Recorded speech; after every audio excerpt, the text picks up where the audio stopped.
Mesdames, Messieurs, bonjour. Très heureux de vous retrouver pour cette nouvelle émission Power Boost. Alors j'espère tout d'abord que vous avez passé une excellente semaine.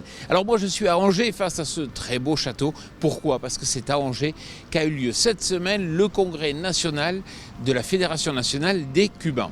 Et vous allez voir, on a eu l'interview du tout nouveau président de cette fédération. Et puis on vous parlera bien sûr dans cette émission de nombreuses nouveautés dans le machinisme, sans oublier des reportages sur des Cumas vraiment très intéressantes.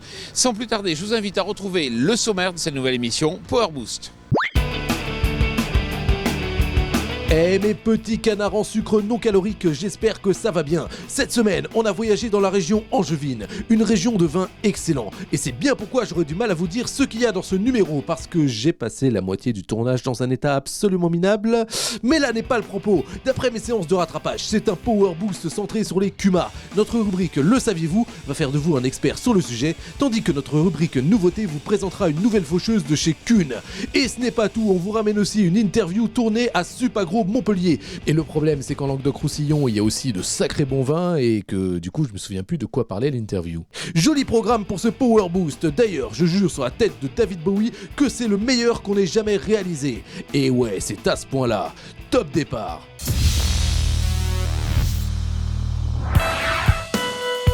C'est à Dinard, sur la côte bretonne, que les dirigeants des négoces de l'ouest de la France ont décidé de se réunir le 13 mai dernier pour la tenue de leur 22e congrès annuel.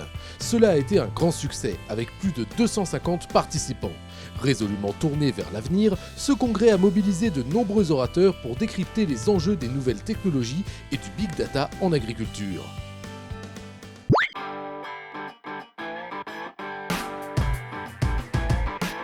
Ben voilà, je vais vous montrer une Cuma qui fonctionne bien. Alors c'est vrai qu'en France aujourd'hui ça fonctionne pas vraiment bien, souvent on met l'intérêt particulier devant l'intérêt général. Ben vous allez démontrer que dans une Cuma on est capable de faire du participatif, du véritablement démocratique. Yannick Goyer, vous êtes trésorier de la Cuma des éleveurs du Tremblay, ici dans le Maine-et-Loire. Citez-nous un exemple, comment vous prenez les décisions ?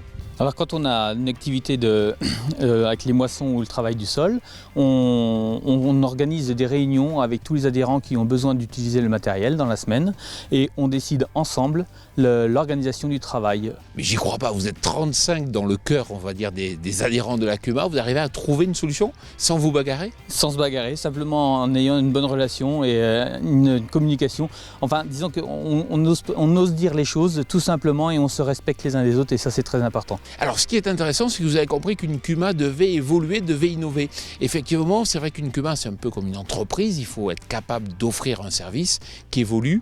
Et j'ai vu que tous vos tracteurs, tous vos matériels sont équipés GPS ? Oui, tout à fait. On s'est rendu compte que chaque exploitation avait le même niveau de tracteur que ce qu'avait la Cuma.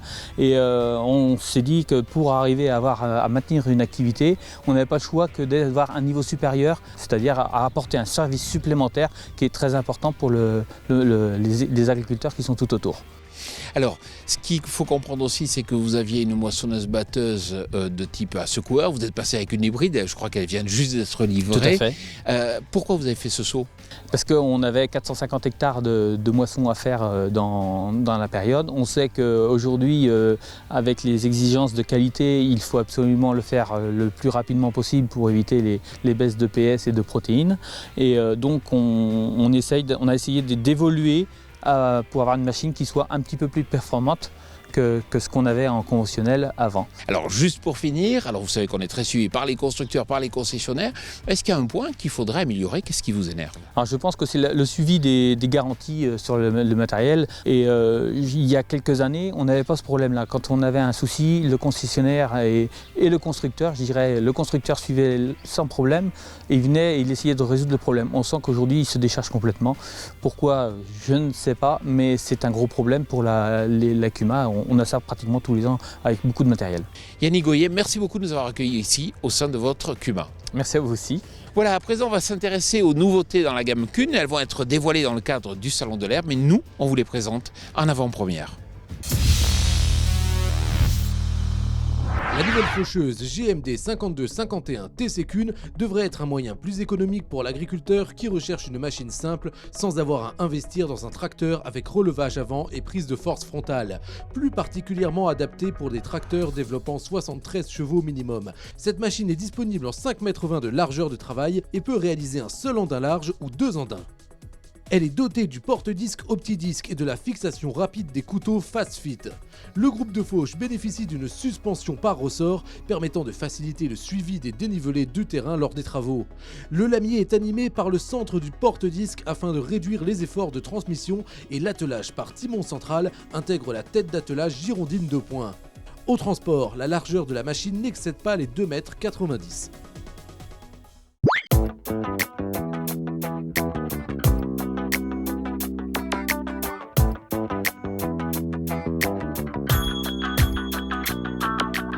Alors, la FNCUMA, la Fédération Nationale des CUMA, a un tout nouveau président et nous avons l'interview, la première interview de ce nouveau président, Luc Vermeulen. Bonjour et félicitations. Bonjour. Alors, moi j'ai une question. Effectivement, les CUMA, elles doivent évoluer. Alors, quels sont les grands chantiers, vos premiers grands chantiers ? Alors tout d'abord, je partirai d'un constat. Aujourd'hui, on est dans une agriculture en pleine mutation, on parle de crise. On est dans un positionnement où il faut faire évoluer nos CUMA justement pour accompagner cette mutation. Selon quels axes ?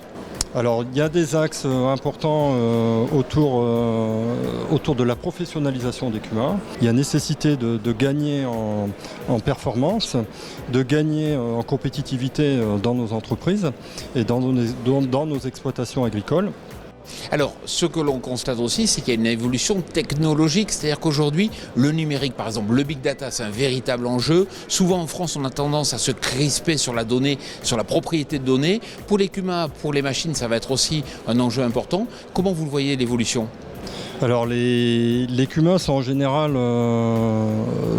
des structures qui sont très pilotes dans l'innovation et je pense que demain, avec la nouvelle économie, on parle d'économie collaborative et je pense qu'aujourd'hui il y a nécessité de conjuguer le collaboratif et le coopératif pour répondre à ces attentes de nos CUMA et de cette économie numérique.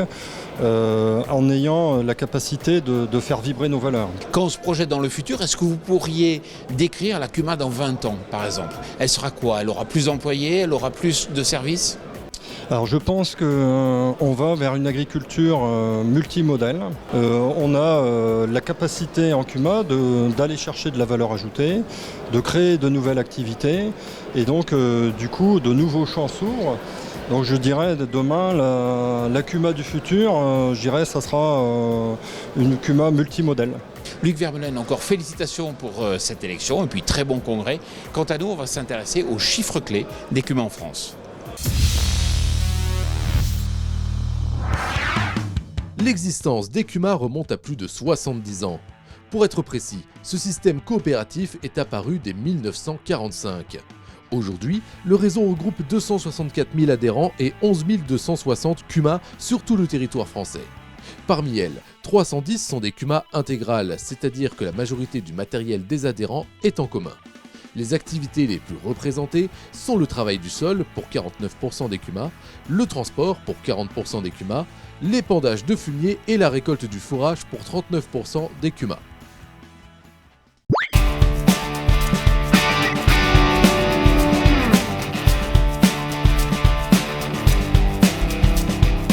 Bon alors à présent on va découvrir la CUMA des 5 Charmes. Alain Cruchet, bonjour. Bonjour. Alors vous êtes le président de cette CUMA, alors c'est vrai que déjà c'est une très belle CUMA. Oui, donc on a 120 adhérents, on a un chiffre d'affaires de 500 000 €, donc en progression d'année en année et on accueille de nombreux jeunes dans le secteur lors de leurs installations et on espère continuer dans cette voie-là pour vraiment aider les agriculteurs à diminuer leur charge de mécanisation.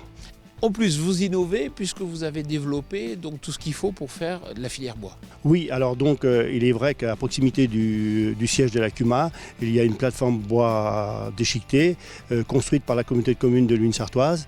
Donc au niveau de la CUMA, nous avons 2 télescopiques. Donc ce matériel-là est mis à disposition pour ranger le bois, le tasser au moment des chantiers de déchiquetage et aussi pour charger les camions et les remorques aussi. Et donc au niveau de la CUMA, nous faisons aussi de la livraison de bois dans un rayon de 25 à 30 km auprès des chaufferies locales. Et c'est vrai qu'on a un bon équipement au point de vue remorque et tracteur. Donc c'est une complémentarité entre la structure SR Bois Énergie et l'humain. D'accord. Donc on est tout près d'un de vos outils et ce qui est particulier, c'est qu'il a été fait par vos salariés. On va justement les rencontrer.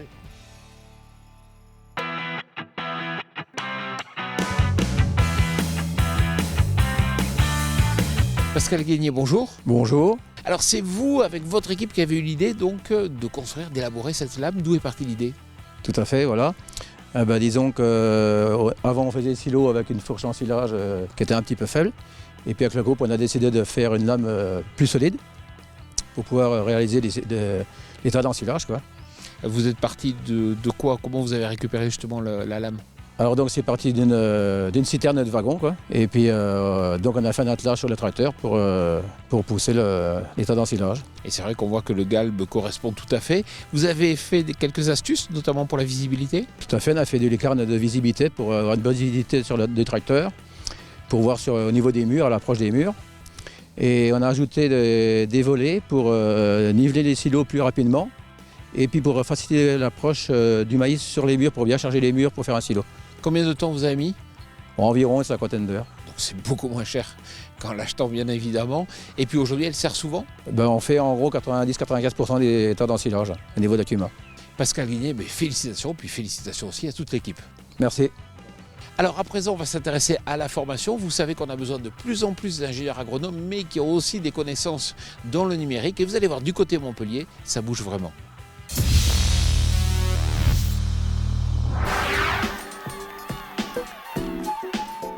Avec Bordeaux Sciences Agro, ici à Montpellier Subagro, on porte depuis 20 ans une formation qui s'appelle la formation agrotique.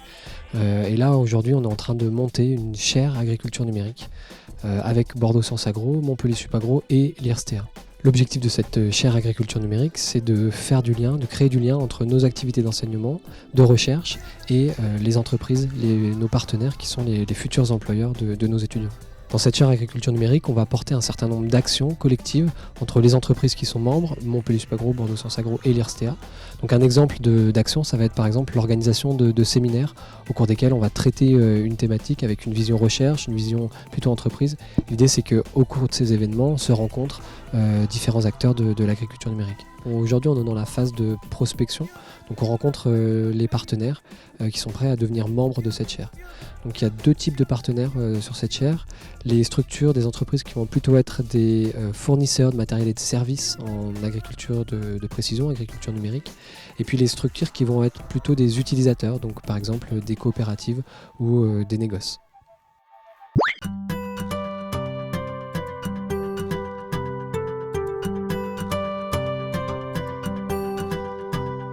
Voilà, notre émission Power Boost touche à sa fin. J'espère bien sûr qu'elle vous a plu. Alors, vous savez que pour retrouver toute l'innovation dans le secteur de l'agriculture, c'est sur notre média partenaire Agriculture et Nouvelles Technologies qu'il faut se rendre. Et puis, si vous avez envie de connaître les dernières nouveautés dans le domaine du machinisme ou dans le domaine économique lié aux entreprises de ce secteur, il faut aller sur machinismeactualité.com.